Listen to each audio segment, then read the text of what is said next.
জুলাই গণঅভ্যুত্থানের বর্ষপূর্তি উপলক্ষে নীলফামারীতে শ্রদ্ধা জানানো হয়েছে জুলাই শহীদ রুবেল ইসলামের সমাধিতে।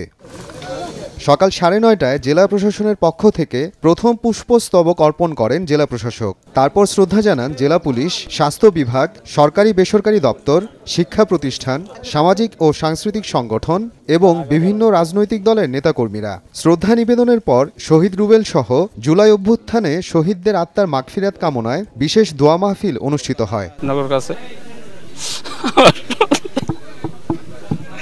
দোয়া চাই,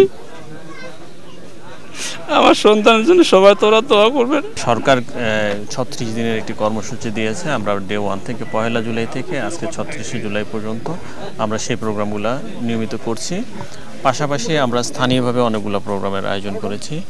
যেমন আমরা প্রত্যেক আহত যারা আছে আহতদের নামে আমরা করে একটি বৃক্ষরোপণ করছি। তাদের যে স্কুলে পড়াশোনা করেছে সেই স্কুলে, এবং তাদের স্মৃতি সংরক্ষণার্থে ওখানে একটা ছোট্ট আমরা তাদের জীবনীটা দিয়ে দিব।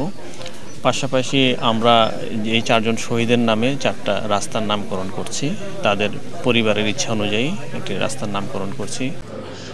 পরে 11:30টায় জেলা প্রশাসকের সম্মেলন কক্ষে জুলাই শহীদ পরিবারের সদস্য ও আন্দোলনে অংশগ্রহণকারী যোদ্ধাদের নিয়ে আলোচনা সভার আয়োজন করা হয়। এদিকে দিবসটি উপলক্ষে দুপুরে বাংলাদেশ জামাতে ইসলামী একটি গণমিছিল বের করে। মিছিলটি শহরের বড়বাজার থেকে শুরু হয়ে বিভিন্ন প্রধান সড়ক প্রদক্ষিণ শেষে চৌরঙ্গি মোড়ে সমাবেশে মিলিত হয়। সময় সংবাদ, নীলফামারী।